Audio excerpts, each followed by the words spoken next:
সুপ্রিয় শিক্ষার্থীরা, সরস্বতী উচ্চ বিদ্যালয়ের অনলাইন ক্লাসে আমাদের স্বাগত। আমি লিটন দাস, সহকারী শিক্ষক, গণিত বিজ্ঞান। আজকে আমি অষ্টম শ্রেণীর জ্যামিতিক পিথাগোরাসের উপপাদ্য নিয়ে আলোচনা করব। শিক্ষার্থীরা, পিথাগোরাসের উপপাদ্য জানার আগে আমাদেরকে সমকোণী ত্রিভুজ সম্পর্কে জানতে হবে। সমকোণী ত্রিভুজ কি? আসলে যে ত্রিভুজের একটা কোণ সমকোণ তাকে আমরা সমকোণী ত্রিভুজ বলতেছি। চিত্রে একটু খেয়াল করো।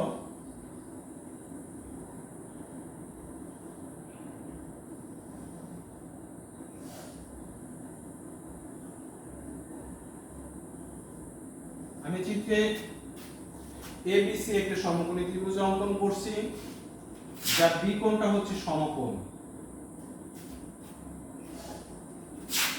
অপর দুইটা কোণ হলো সূক্ষ্ম কোণ, কারণ একটা সমকোণী ত্রিভুজের একটা কোণ যদি সমকোণ হয় তাহলে অপর দুইটা কোণ হচ্ছে সূক্ষ্ম কোণ, কারণ তিন কোণের সমষ্টি হচ্ছে 180 ডিগ্রি। একটা কোণ সমকোণ হলে অবশ্যই এই দুইটা কোণের সমষ্টি হচ্ছে 190 ডিগ্রি, তাহলে এই দুইটা কোণকে আমরা বলতেছি সূক্ষ্ম কোণ। শিক্ষার্থীরা দেখো, সমকোণের বিপরীত বাহুকে বলা হচ্ছে অতিভুজ। অতিভুজ বলি আমরা। সমকোণ সংলগ্ন আর দুইটা বাহুকে, একটা হচ্ছে ভূমি, একটা হচ্ছে লম্ব।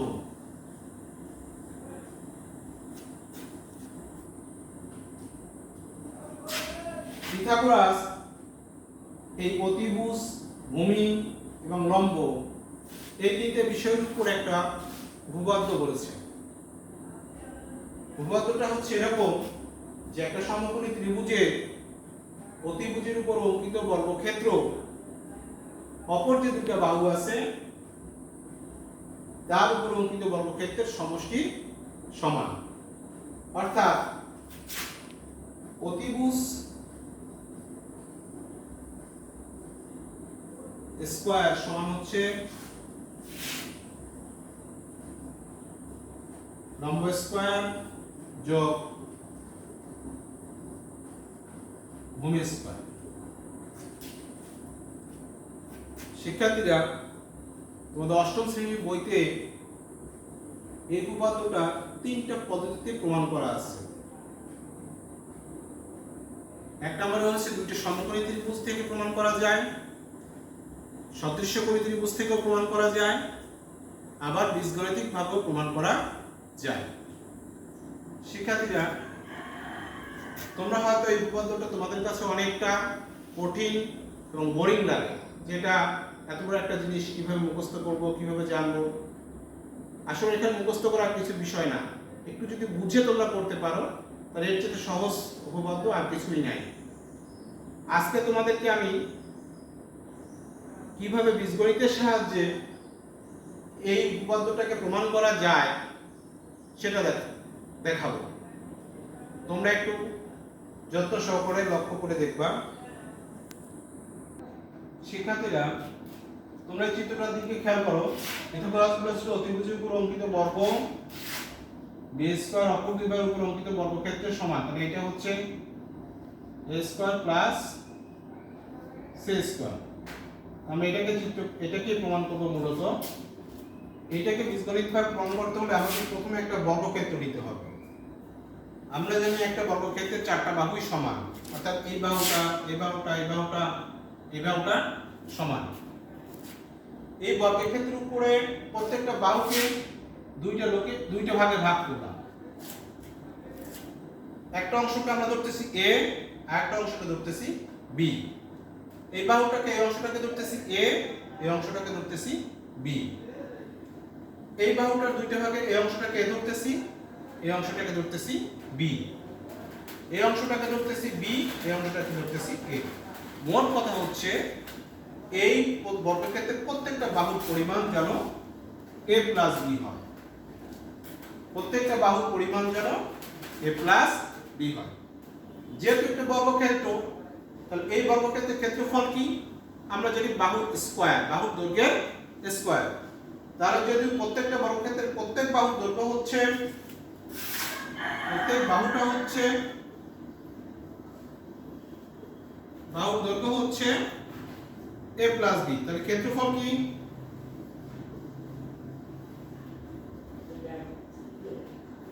a plus b whole square, a plus b whole square. শিক্ষার্থীরা এবার আমি বিন্দুগুলোকে যোগ করে দিল, সবগুলো বিন্দুগুলোকে।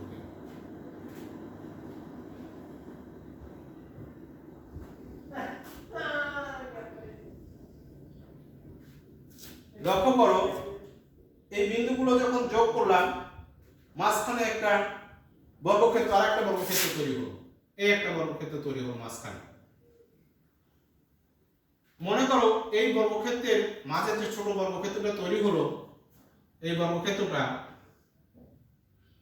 যে ছোট বর্গক্ষেত্রটা তৈরি হলো সেই বর্গক্ষেত্রের প্রত্যেকটা বাহুকে আমরা সি ধরলাম, প্রত্যেকটা বাহুর পরিমাণকে আমরা সি ধরলাম। তাহলে এই মাঝের বর্গক্ষেত্রটার ক্ষেত্রফল কত হবে? ছোট বর্গক্ষেত্রের ক্ষেত্রফল কত হবে? বর্গক্ষেত্রের ক্ষেত্রফল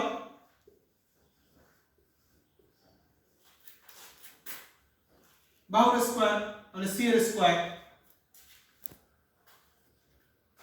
মানে সি এর স্কয়ার।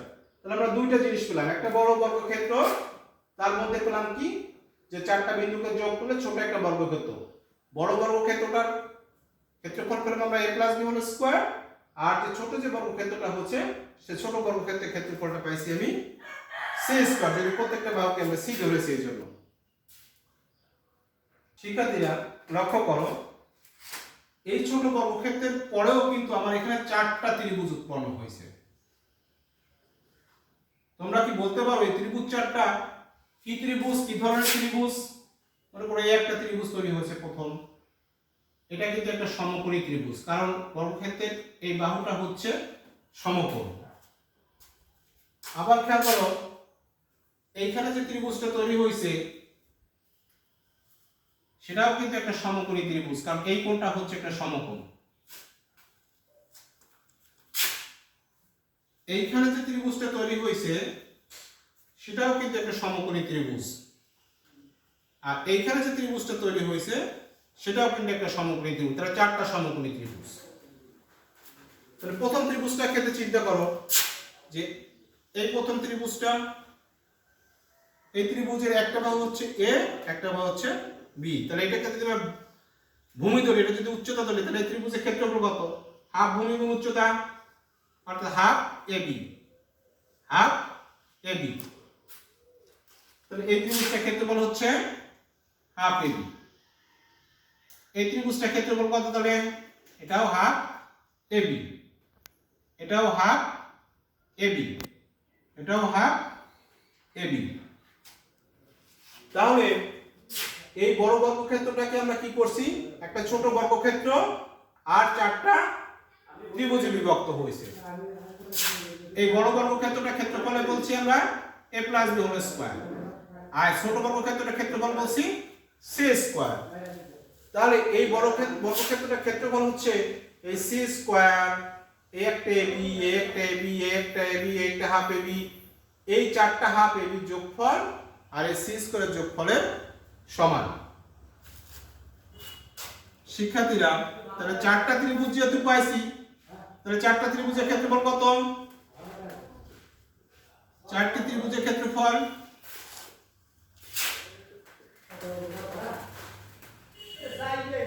4 into half ab।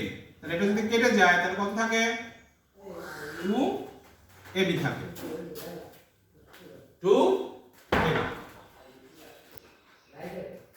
তোমরা একটু লক্ষ্য করো, তাহলে আমরা বলেছিলাম কি যে বড় বড় ক্ষেত্রফল প্রথম ছিল সেটা ক্ষেত্রফল ছিল a plus b whole square.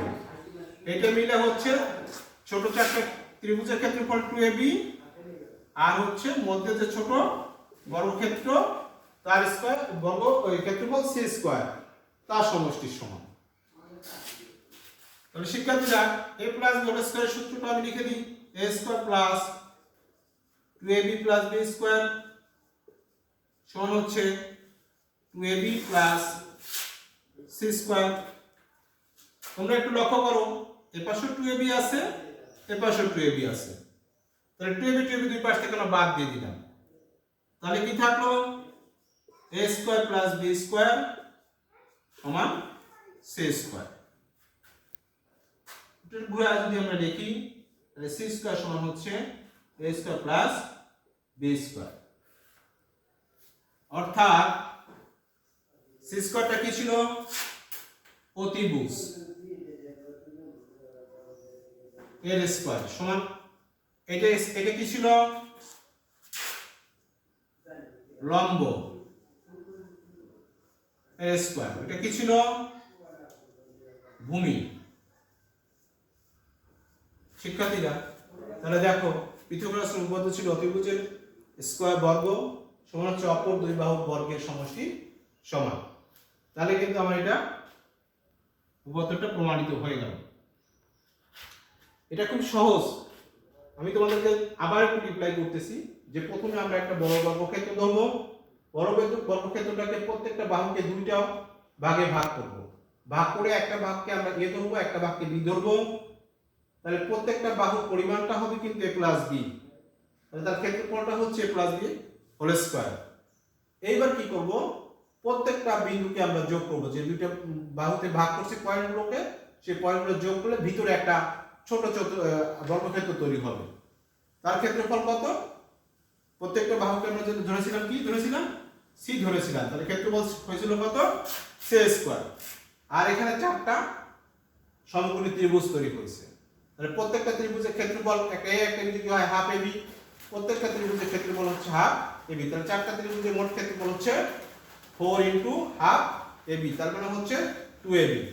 তাহলে এই বর্গক্ষেত্রের ক্ষেত্রফল সমান হচ্ছে এই ছোট বর্গক্ষেত্রের ক্ষেত্রফল আর এই চারটা যে সমকোণী ত্রিভুজ তৈরি হয়েছে তার ক্ষেত্রফলের সমান। তাহলে আমরা হয় কি, বর্গক্ষেত্রের ক্ষেত্রফল হচ্ছে a plus b whole square সমান হচ্ছে এই 2ab হচ্ছে চারটা সমকোণী ত্রিভুজের ক্ষেত্রফল আর c স্কয়ার হচ্ছে ছোট বর্গক্ষেত্রটার ক্ষেত্রফল। তো আমরা এখন কি করেছি? a প্লাস b টাকে ভেঙে দিছি, a square plus 2ab plus b square ভেঙে দিলাম, দুই পাশ থেকে আমরা 2ab টাকে বাদ দিলাম, তাহলে থাকে a square plus b square সমান c স্কয়ার। অর্থাৎ অতিভুজের বর্গ সমান হচ্ছে লম্ব স্কয়ার সমান ভূমি স্কয়ার, অর্থাৎ পিথাগোরাস উপপাদ্যটা প্রমাণিত হলো। প্রিয় শিক্ষার্থীরা, আশা করব তোমরা বিষয়টা অতি সহজ এবং ভাবে আত্মস্থ করতে পারবা, এবং জিনিসটা খুবই সহজ। তোমরা যদি বাসা বসে একটু প্র্যাকটিস করো তাহলে এর চেয়ে সহজ উপপাদ্য আর কিছুই নাই। আমি পরবর্তী ক্লাসে দুটি সমকোণী ত্রিভুজ থেকে কিভাবে পিথাগোরাস উপপাদ্য প্রমাণ করা যায় সে বিষয়ে তোমাদেরকে দেখাবো। ধন্যবাদ সবাইকে।